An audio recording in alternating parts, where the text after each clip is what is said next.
बिथाङा जाबाय काल्टिभेटर मुंखौ बुंनो हालाय सोमखोर बर' बिथांनि बे जायगानि नङा ओजोंहाय खेतिसारनिफ्राय फैदों मा होनदोंमोनलाय खेतिनि बरसिमला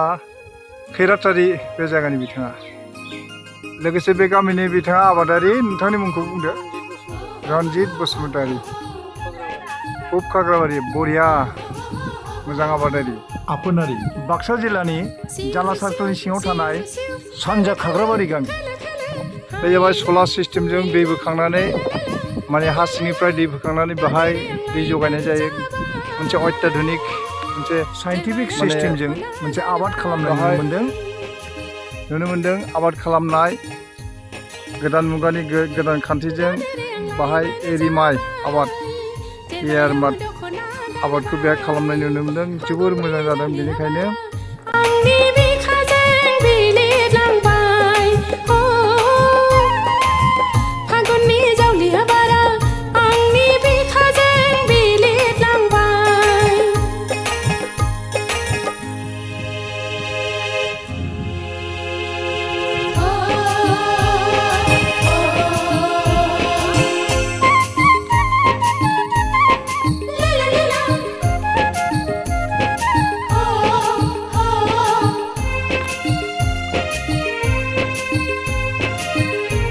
जाला खाग्राबारि गामियाव एरि माइ आबाद बेनि दिनै हारभेस्टिं खालामदों माइ हाग्राफ्रा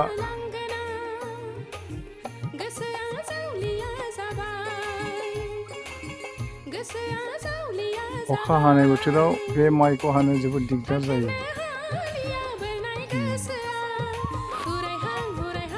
बरिया सना बिदां बायदि माइनि फिथाइ एरि माइ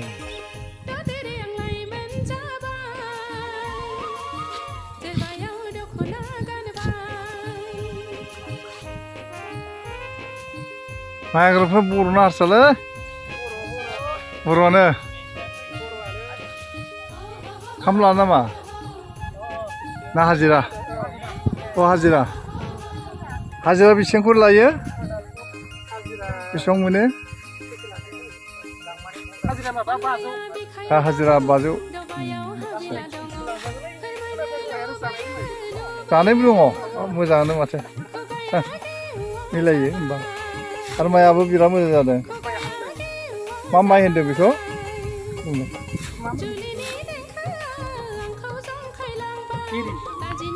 एरिनि आरो माबा मोनसे नाम थाबावना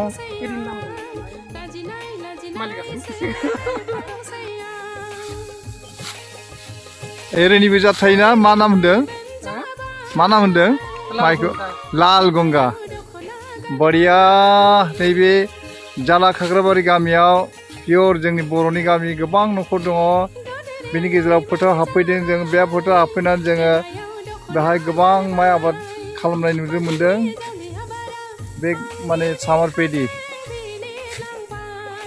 गतिके बे समाव जोङो माइ हानाय बेखौ लोगो मोनफैदों बिथांमोना नैबेहाय माइखौ हादों बिथांमोना हाजिरा हिसाबै पार हेड 500 जायै लोङै लोंनायबो दं लोंनाय गैया जायै लोङै मुथुथे 500 हाजिरा बिथांमोना हागासिनो दङ ओजोंहाय माइ हाखांनाय बे जायगाथिंजाय नायगिदिंगासिनो दङ बे समाव जोङो बे आबाद थिलिनि बिगोमा बिथांखौ लोगो मोनदों नोंथांनि मुंखौ बुंना होदो सोमखोर बर' नैबे जाला खाग्राबारि बे गामिनि बिथाङा बेवहाय बे आबादखौ मावफैदों गुबै बिथांनि बुंनाय बायदिब्ला बिथाङा खोला साइडनिसो एसे बुंना होदो नोंथांनि माबाखौ गुबै अबेनिफ्राय खैरातारिनिफ्राय नोंथाङा बेवहाय बे आबादखौ मावनो फैदों ओरै माबायदि हिसाबै बेवहाय मावनो फैदों माने आङो टिका सिस्टेम लादों आच्छा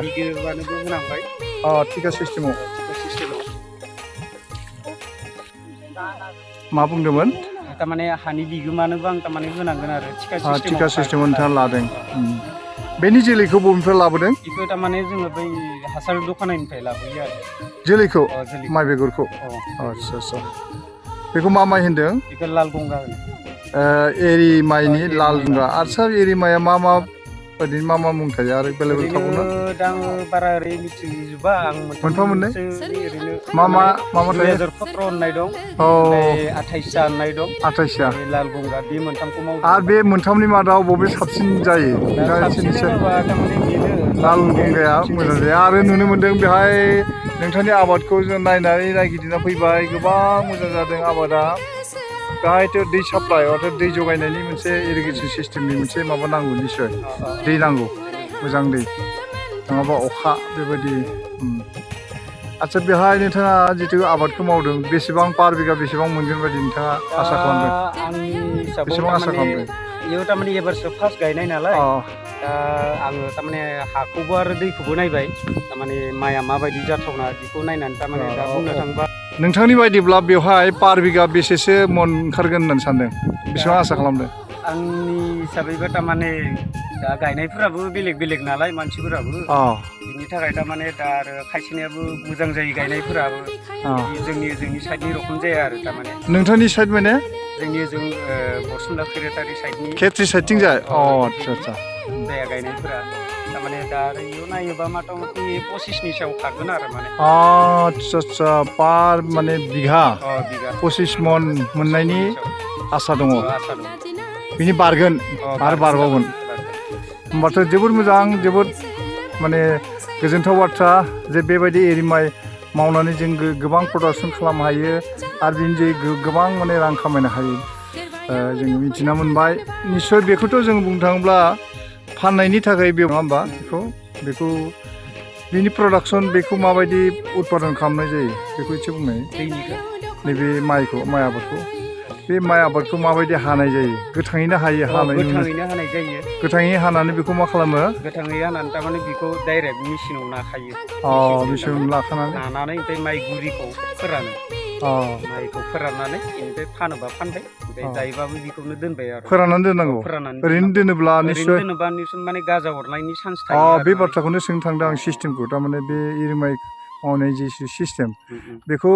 माने मोनस्लाबैयावनो एसे गोथां ब्रोमावनो हानांगौ हानानै आरो बेखौ माने होनानै बेखौ आखौ फोराननानै दोननानै एसे रानस्रो खालामनानै बेखौ सोयोबा बाख्रि सोनो हायो नङाबा फाननो हायो नंगौ बेखौ डाइरेक्टलि जों बाख्रि सोनो हाया बे बाथ्राखौ बुंनाय जादों ना होमबा अके बरिया थेंक इउ 3 किल' गरि नांगौ पार बिघा बेहाय 3 किल' गरि होनांगौ दायो टटेल 9 किल' दं आरो बेखौ जितु खोथिया बानायनायनि उनाव बेसेबां इन्सि बेसेबां गोजौआव बेखौ फुनांगौ गायनांगौ दा बेखौथ' दा माबाजों लोगो खोथा थारमाने माइनि ओइ खैथानि हाइटआ थारमाने बारा गोजौ जाया आधा फुट आरो बिनि जितु गुबै माने माइनि हाइटआबोथ' बारा गोजौ जाया गाहाय हाइटआव आरो बरिया जादों मोजां फिथाइ थायो बे माने आबादा जोंनि बिथिङाव माइखौ बारा गोबाङै खालामनाय नुनो मोनाखै थेवबो बिथाङा नैबेहाय गोदानै नैबे जालानि खाग्राबारियाव बिथाङा बे आबादखौ खालामफैनो थाखाय नाजादों मोजां रिजाल्ट बिथांनिफ्राय आल्टिमेटलि मोजां गोजोनथाव खौरां अके बे समाव आङो नैबे माने काल्टिभेटर बिनिफ्राय सोंनानै मोनबाय बिथाङा बुंदों जे माने बे आबादाव बिथाङा बे एरि माइआव पार बिघा बिथाङा 25 मननिफ्राय आप टु 30 मनसिम जाहैनायनि बिथाङा आसा खालामदों बे बिथिङाव नोंथांमोननिफ्राय एसे मिथिनो लुबैदों बिथाङा आसा खालामनाय बायदि माइ आबादखौ 25निफ्राय 30 मनसिम पार बिघा बिथाङा मोननो हागोन ना नोंथांमोना जि प्रेक्टिकेलि माइ आबादखौ हारभेस्टिं खालामगासिनो दं हागासिनो दं एसे बुंनो हागोन नामा सोरबा सासे बुंबा जागोन 25 मन मोननो हागोन ना बेखौ सोंनो थांदों आं मोनखागोन बिथाङाथ' बुंदों माने 25 मननि बारा 30 मनहालागै जाहैनो हागौ माइनि जेरैबायदि जोङो माइखौ मोजाङानो जादों माइखौ जों नायनानै नुनानै जों मोजांखौनो नुदों आरो थिग टाइमावनो बिथाङा हारभेस्टिं खालामदों मानो होनबा बे माइखौ माने एसे गोथां ब्रोमावनो हानांगौ होनना बुंदों बिथाङा बे हिसाबै थिग समावनो नोंथांमोना हारभेस्टिं खालामदों बे हिसाबै बिथांनि आसा खालामनाय बिथांनि मिजिंथिनाय जे 5 बिगा जेसेबां मोननांगौ बेखौ मोनगोन बिथाङा जों मिथिनानै गोजोननाय मोन्दों। नोंथांमोना बेनि ना लकेल ना लकेल अके बरिया नामखौ खोन्थानो हागोन नामा एसे आं इउटिउबाव होगोन ना नामखौ खोन्थाना हो नामा आंनि प्रभात बर' बिदिनो मावै दाङै जायो नङा होमबा आदसा बरिया मावनांगौ दांनांगौ जानांगौ आदसा नोंथांनि नामखौ बुंदो दिपेन्दिबारि नोंथाङा स्पर्टिंआनो मा मुसाहारि सुनिल आरो बै जोंहा फरिगानो हा वा कनिकेश्वर खुंख्रा बरिया मोजां मोनबाय जों बर'जों बर' गतिके माइ हानाय बेबायदि जोंनि बर'फ्रा जुदि बेबायदि मावनाय दांनायाव जों गोसो होयोब्ला जों गावनि जानायखिनिखौ जों बुथुमना लानो हायो गतिके जों बे समाव जोङो थ' साकरि बाकरिनि बिथिङाव नुनो मोन्दों बेबायदि रोखोमनि इन्डास्ट्रिबो बारा गैया आरो लेखा फरायावबो किसुमाना आद्रा जानानै थायो थेवबो गावनि आखाइजों मावनानै जुदि गावनि जानाय आदारखौ जों बुथुमना लानो हायो प्रेक्टिकेलि मोननो हायो बेनि थाखायनो गोजोननाय थाबाय नोंथांमोननिसिमबो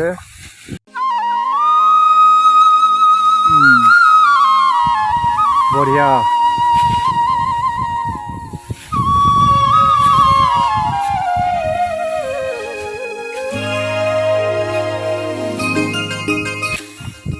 नोंथांमोनाथ' बे खाग्राबारि गामिनि ना आदसा आंथ' बुंबाय अदेबानि 50निबो बारा गिरि दं न'खर दं होननानै बेसेसो दङ ओरैनो नोंथांमोन 98 एबाउट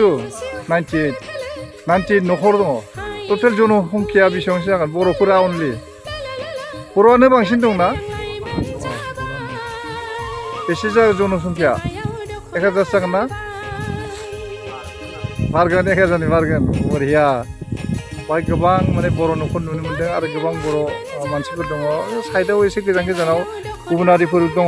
थेवब्लाबो जोंनि बर'आ गोग्गोमैनो दङ बे जोंनि जाला खाग्राबारि बे गामियाव बेहाय मुंख'नांगौ बाथ्राया जाहैबाय बे मोनसे आधुनिक रोखोमनि खालामनाय जि माने प्रडाक्सन जे माइ आबाद बाय सलार सिस्टेमखौ नुनो मोन्दों जे इरिगेसन सिस्टेम दङ सलार सिस्टेम माने माबानिफ्राय एकदम मा होनो हा सिंनिफ्राय दै बोनानै दै बोनानै दै जगायनाय जायो आबादथिलियाव दाथ' दैया ओरैनो अखा बांखा दंखायो थेवबो माने दै गैयाब्लाबो बेजों सलार सिस्टेमजों माने दैखौ लगायनानै माबा खालामनो हायो इरिगेसन सिस्टेम खालामनो हायो बे हिसाबै इरिगेटेड बे माने इरिगेटेड हिसाबै अर्थात माने दै जगायनानै बे आबादखौ खालामनाय जादों बेनिखायनो बे हिसाबै बे आबादा जोबोद मोजां जादों सना बायदि माइ बिदां होनना बुंदों खन्थाइगिरिफ्रा सना बायदि माइ बिदां जोंनि गामिनि माइ आबादथिलियाव फोथाराव बरिया समायना बर' गामि